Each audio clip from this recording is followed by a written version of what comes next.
Hallelujah, hallelujah, hallelujah. Hallelujah. Praise Lord. आप सबको मेरी तरफ से जय मसीह की। परमेश्वर आप सबको बड़ी आशीष दे जो आज के कलाम को सुनता है और इस चैनल को फॉलो करते हैं, कमेंट करते हैं। परमेश्वर आप सबको बहुताई से आशीष दे, क्योंकि आपके कमेंट को देखेंगे, आपके लाइक को देखेंगे तो हम आपके लिए आशीष को मांगेंगे। जब आप कमेंट और लाइक करेंगे या परमेश्वर के कलाम को सुनेंगे, आप भी आशीष दोगे और हम आपके लिए दुआ करेंगे। तो आप दुआ भी, प्रेयर भी आप डाल सकते हैं। परमेश्वर उन प्रेयर रिक्वेस्ट का उत्तर देंगे। हालेलुया। जो आज का कलाम है हम देखेंगे अपनी उन्नति करना। हालेलुया। आज हम चर्च में जा रहे हैं, आज हम कलीसिया में जा रहे हैं, आज हम संगति कर रहे हैं, लेकिन हमने अपनी लाइफ में देखना है कि हम अपनी उन्नति कर रहे हैं या नहीं कर रहे हैं। अगर अपनी उन्नति नहीं कर रहे हैं तो अभी अब आपने जांचने की जरूरत है। यीशु मसीह का वचन भी कहता है अपनी गिरेबान में झांकने की हमें क्या है, जरूरत है।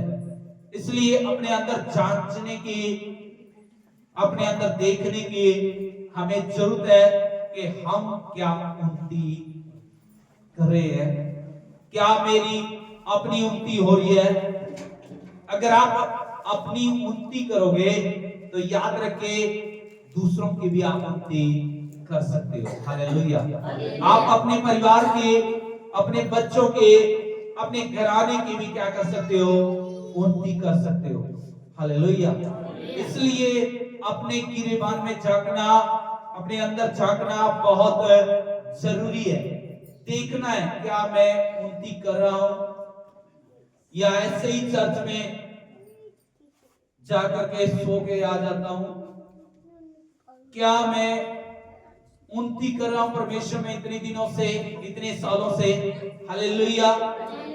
अपनी उन्नति को हमने क्या करना है, अपनी उन्नति को करना है। हालेलुया।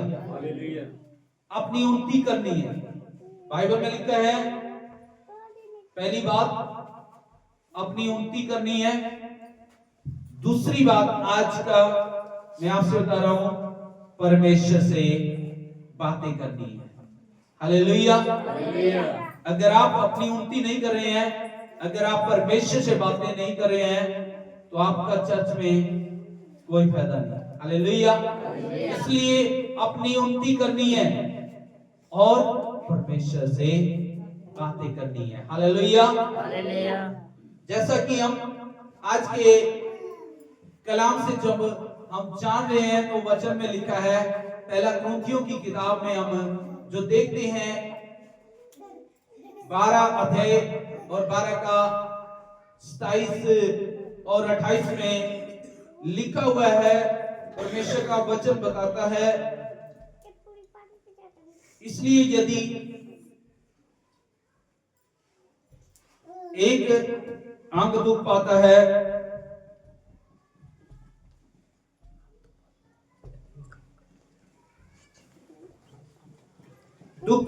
तो सब अंग उसके साथ दुख पाते हैं।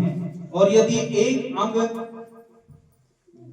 की बढ़ाई होती है तो उसके साथ सब अंगों की क्या आनंद मनाते हैं। इसी प्रकार तुम सब मिलकर के मसीह की देह हो और अलग अलग उसके अंग हो। हम जानते हैं जैसे कलीसिया में, और परमेश्वर ने कलीसिया में अलग अलग व्यक्ति नियुक्त किए हैं, जैसे कि प्रथम प्रेरित, दूसरा भविष्यद्वक्ता, तीसरा शिक्षक, फिर सामर्थ के काम करने वाले, फिर चंगा करने वाले और उपकार करने वाले, और प्रधान और नाना प्रकार की भाषा बोलने वाले। हालेलुया। चर्च के अंदर अलग अलग प्रकार के लोग रखे गए हैं। चर्च के अंदर उन्नति के लिए अगर उन्नति करनी है तो चर्च के अंदर क्या करना पड़ेगा, अलग अलग प्रकार का काम करना पड़ेगा। हालेलुया। ठीक है, जो उन्नति पाता है, जो अन्य भाषा में बातें करता है, वो परमेश्वर से बातें करता है। हालेलुया। लिखा है परमेश्वर का जो हम कलाम से हम देखते हैं, अभी हमने जाना कि चर्च के अंदर अंग अलग अलग हो सकते हैं, लेकिन मसीह में हम सब क्या है, एक ही अंग है। याद रखें, हम एक ही देह है, और वो किसकी देह है, परमेश्वर की देह है। हालेलुया। लेकिन यहाँ पे देह अलग अलग बनाई है, तो अलग अलग प्रकार का काम करने के लिए परमेश्वर ने आपको नियुक्त किया है, ठहराया कि चर्च के अंदर आपने क्या करना है, अलग अलग प्रकार के कामों को करना है। हालेलुया। आप एक ही प्रकार का काम नहीं कर सकते, लेकिन आज हम एक काम आपसे बातें करते हैं। परमेश्वर का वचन कहता है, जो अन्य भाषा में बातें करता है, मैं उसी के विषय में बात करूंगा आपके लिए। हालेलुया। लिखा है, जो अन्य भाषा में बातें करता है, वो परमेश्वर से बातें करता है। आमीन। और जो अन्य भाषा में बातें करता है, दूसरी बात, वो परमेश्वर से बातें करता है। वो अपने यहोवा परमेश्वर से बातें करता है, अपने परमेश्वर से बातें करता है। उसकी बातों को कोई भी समझ नहीं सकता। हालेलुया। इसलिए अन्य भाषा के बारे में मैं बातें कर रहा हूं, तो अन्य भाषा बोलना हमारे लिए बहुत ही जरूरी है। हालेलुया। हालेलुया। लिखा है, परमेश्वर का वचन कहता है, 14 अध्याय में लिखा है, प्रेम का अनुकरण करो, 14 का 1 से 3 तक, और आत्मिक वरदानों की धुन में रहो, विशेष करके कि भविष्यवाणी करो, क्योंकि जो अन्य भाषा में बातें करता है, वह मनुष्यों से नहीं परंतु परमेश्वर से बातें करता है, इसलिए कि उसकी कोई नहीं समझता, क्योंकि वह वेद की बातें आत्मा में होकर बोलता है। परंतु जो भविष्यवाणी करता है, वह मनुष्यों से उन्नति और उपदेश की शांति की बातें करता है। जो अन्य भाषा में बातें करता है, 4 में लिखा हुआ है, वह अपनी उन्नति करता है। हालेलुया। यहाँ पे लिखा, जो अन्य भाषा में बातें करता है, वो अपनी खुद की क्या करता है, उन्नति करता है। आज हमें चाहिए कि आज हम प्रार्थना में अन्य भाषा बोलें। आज हम कोई भी काम करें तब भी अन्य भाषा बोल सकते हैं। गीत गाते हुए, परमेश्वर की हजूरी में आते हुए आप अन्य भाषा में बातें कर सकते हैं। इसलिए अन्य भाषा अगर आपके पास नहीं है, तो मत्ती 7 के 7 में लिखा है, मांगो तो तुम्हें दिया जाएगा, जो मांगेगा उसे मिलता है, जो ढूंढेगा वो पालेगा, जो खटखटाएगा उसके लिए वो दरवाजा स्वर्ग का खुल जाएगा। आमीन। नहीं है अन्य भाषा, तो अपने परमेश्वर से मांगे तो वो देगा। वो दयालु है, वो सामर्थी परमेश्वर है। वो खुद कहता है, हमें कोई खूबियां नहीं थी, हम बहुत सुंदर नहीं थे, या बहुत ज्यादा प्रार्थना करने वाले नहीं थे, या बहुत ज्यादा पैसे वाले नहीं थे, या बहुत गरीब भी नहीं थे, कि परमेश्वर ने इस वजह से हम पे दया कर ली कि हम बहुत कंगाल है। हमारी खूबियों को नहीं देखा, बल्कि अपने पुत्र को आज इस संसार के लिए, जगत के लिए दे दिया। हालेलुया। उससे जो मांगेंगे वो क्यों ना देगा। आमीन। तो तुम्हें दिया जाएगा। अगर आपके पास अन्य भाषा नहीं है, तो परमेश्वर से मांगे तो वो देगा, जो मांगेगा उसे मिलेगा। हालेलुया। जो अन्य भाषा में बातें करता है, लिखा है, वो अपनी उन्नति करता है। हालेलुया। क्या करता है, अपनी उन्नति करता है। याद रखे। हालेलुया। और जो याद रखे अन्य भाषा में प्रार्थना करता है, वो परमेश्वर से बातें करता है। हालेलुया।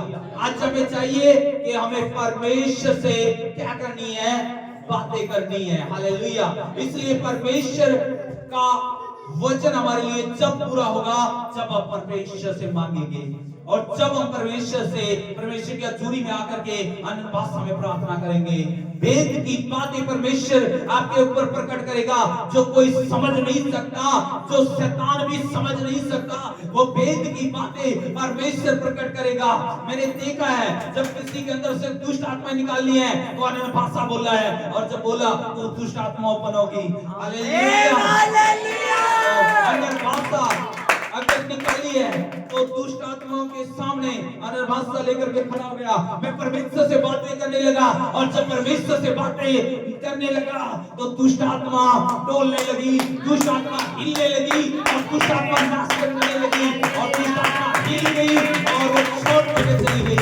इसलिए अन्य भाषा में बातें जो करता है परमेश्वर से बातें करता है, और जब परमेश्वर से बातें करता है तो परमेश्वर उसकी सुनता है, और जब परमेश्वर उसकी सुनता है तो परमेश्वर उत्तर भी देता है। आमीन। हालेलुया। इसलिए परमेश्वर का वचन कहता है अन्य भाषा में बातें करे। हालेलुया। हालेलुया। हालेलुया। क्या करनी है? अन्य भाषा में बातें करनी है, क्योंकि परमेश्वर से वो बातें करता है। जो अन्य भाषा में बातें करता है वो अपनी खुद की उन्नति करेगा, पहली बात। दूसरी बात, वो परमेश्वर से बातें करेगा। जो अन्य भाषा में प्रार्थना करता है वो आत्मा में मगन हो जाता है। उसकी बुद्धि में अगर कोई भी विचार घूम रहे हैं, कोई भी बुरी बातें घूम रही हैं, कोई भी बुरे ख्याल घूम रहे हैं, अगर वो अन्य भाषा बोल करके प्रार्थना करेगा तो वो विचार खत्म हो जाएंगे। आमीन। विचारों को कौन छोड़ता है? वो शत्रु छोड़ता है, वो शैतान छोड़ता है। जब आप प्रार्थना करोगे अन्य भाषा में तो शैतान हिल जाएगा, शैतान को कुछ भी समझ में आने वाला नहीं है। हालेलुया। वो आपकी प्रार्थना को रोक नहीं पाएगा, आपकी प्रार्थना को याद रखे शैतान रोक नहीं पाएगा जब आप अन्य भाषा में प्रार्थना करोगे। इसलिए जो अन्य भाषा में बातें करता है परमेश्वर से बातें करता है, और उसकी वेद की बातों को कोई नहीं समझ सकता, लेकिन वो समझ सकता है। हालेलुया। हालेलुया। इसलिए जो परमेश्वर अन्य भाषा में बातें करता है परमेश्वर से बातें करता है। आमीन। परमेश्वर से बातें करता है, वो परमेश्वर से बातें करता। आज आपने परमेश्वर से बातें करनी। आमीन। हालेलुया।